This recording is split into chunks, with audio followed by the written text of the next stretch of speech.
تو آیت الکرسی کی چھوٹی سی بات ذکر کر دوں.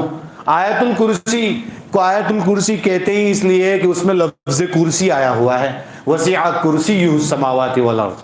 اور اس آیت کو حضرت ابی ابن کعب رضی اللہ تعالیٰ عنہ سے ایک مرتبہ صلی اللہ علیہ وسلم نے پوچھا بتا سکتے ہو قرآن کی عظیم آیت کون سی ہے؟ تو ابی ابن کعب رضی اللہ عنہ فرمایا اللہ کے رسول ایسا سمجھ میں آتا ہے کہ آیت الکرسی ہے. آپ صلی اللہ علیہ وسلم نے ان کے سینے پر ہاتھ رکھا اور فرمایا علم کی مبارکباد دیتا ہوں آپ کو. دیکھیے اس قربان جائیے آپ صلی اللہ علیہ وسلم پر صحابی کی ہمت بندھا رہے ہیں, حوصلہ افزائی کر رہے ہیں کہ آپ کو کتنا اچھا علم ہے قرآن کے بارے میں. کہ آپ نے بتا دیا کہ عظیم آیت آیت الکرسی. کیوں اس کو عظیم آیت کہا؟ اس لیے کہ اللہ کا مکمل تعارف اس میں ہے, پورا کا پورا. اللہ کون ہے وہ پورا آیت الکرسی میں بتایا ہے. شروع سے ہی بتایا کہ اللہ کے سوا کوئی معبود نہیں. پھر بتایا اللہ کون ہے, ہمیشہ زندہ ہے اور ساری کائنات کا نظام سنبھالے ہوئے, القیوم. یہاں تک کہ کون سی چیز کس وقت کہاں رکھنی ہے وہ اللہ کو معلوم ہے. اور اس کے بعد آگے ہے کہ جو ہے لہو ما فی السماوات والارض, اسی کے لیے وہ تمام چیزیں ہیں جو آسمانوں میں ہے زمینوں میں ہیں. اور لا تأخذہ سنۃ ولا نوم بھی ہے کہ اللہ تعالیٰ کو نہ اونگ آتی ہے نہ نیند آتی ہے.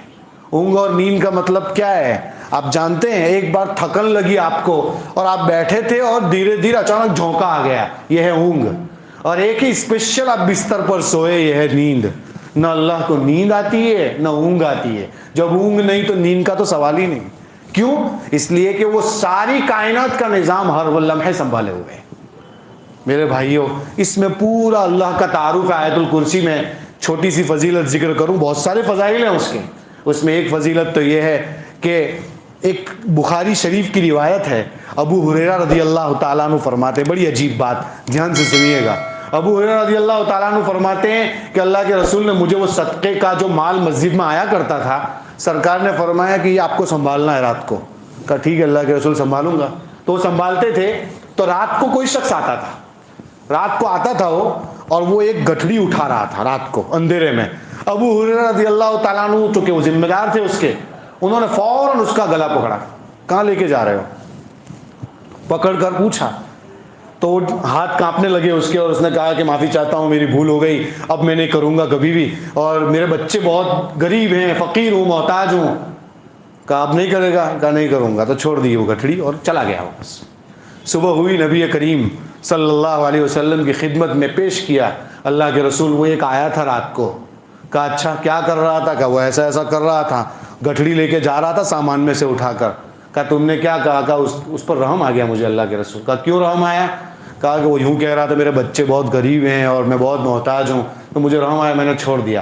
اللہ کے رسول صلی اللہ علیہ وسلم نے فرمایا صحیح ہے, لیکن وہ پھر آئے گا دوبارہ. ابو ہریرہ جاؤ. پھر چلے گئے, پھر رات کو سوئے, پھر وہ رات کو آیا. چونکہ سرکار نے کہا تھا, وہ تیاری بیٹھے تھے گھات میں, اس لیے کہ سرکار تو جھوٹ بولیں گے نہیں. اور سب سے بڑی بات یہ کہ جو پہلی مرتبہ سرکار نے جو انہیں پوچھا تو وہ ایسے ہی ڈائریکٹ پوچھ لیا, وہ ابو ہریرہ کہنے سے پہلے پوچھ لیا اللہ کے رسول نے کہ وہ رات کے قیدی نے کیا کیا, تمہارا معاملہ کیا ہوا وہ رات والے قیدی کا. ابو ہریرہ اللہ کے رسول کو وہی آ گئی تھی کہ یہ واقعہ ہوا ہے رات کو. پھر دوسری مرتبہ پھر آیا, پھر وہی ہوا, پھر پکڑ لیا ابو ہریرہ نے. پھر اس نے منت سماجت کی, معافی چاہتا ہوں غلطی ہو گئی, چھوڑ دیا, رحم آیا. تو صبح میں پھر اللہ کے رسول صلی اللہ علیہ وسلم نے پوچھا ما فعل اسیرک, تمہارے قیدی کا کیا ہوا رات کا؟ کہا اللہ کے رسول اس کو پھر مجھے رحم آ گیا, اس نے کہا میرے بچے بہت غریب ہیں, فقیر ہوں, محتاج ہوں. کہا چھوڑ دیا میں نے. کہا پھر آئے گا رات کو, جاؤ. پھر گئے, پھر رات کو سوئے, پھر وہ آیا, پھر آیا. تیسرا دن تھا, تیسرا دن آیا, پھر پکڑ لیا. کہا اب نہیں چھوڑوں گا تجھے. ابو ہریرہ رضی اللہ تعالیٰ عنہ 3 دن ہو چکے ہیں, میں بھی تھک چکا ہوں, چھوڑوں گا نہیں تجھے, پکڑ کے لے جاؤں گا تجھے, اللہ کے رسول کے پاس لے جاؤں گا آج کسی بھی حال میں. کہا نہیں مجھے چھوڑ دو. دیکھو سنو سنو, میں آپ کو ایک عمل بتاتا ہوں. اس نے کہا دیکھو میں عمل بتاتا ہوں آپ کو. کہا کیا بتاتے ہو بتاؤ.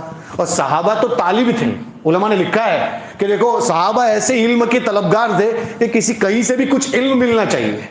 کہا کہ بتاؤ بتاؤ کیا بتاتے ہو.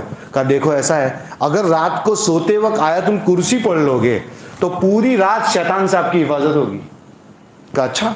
کہا دیکھو کر کے دیکھنا, کبھی بھی آپ کو نقصان نہیں ہوگا, پوری رات حفاظت ہوگی. کہا ٹھیک ہے, تو نے عمل بتایا نا, چھوڑ دیتا ہوں اس وقت. تو چھوڑ دیا, اسے چھوڑ دیا. صبح میں نبی کریم صلی اللہ علیہ وسلم کی خدمت میں پیش کی اس بات کو کہ اللہ کے رسول ایسا ایسا ہوا. کیا کہا کہ اس نے تو آیت الکرسی کی فضیلت بتائی. تو اللہ کے رسول صلی اللہ علیہ وسلم مسکرائے اور فرمایا کہ دیکھو ابو ہریرہ، بات اس نے سچ کہی لیکن ہے وہ جھوٹا.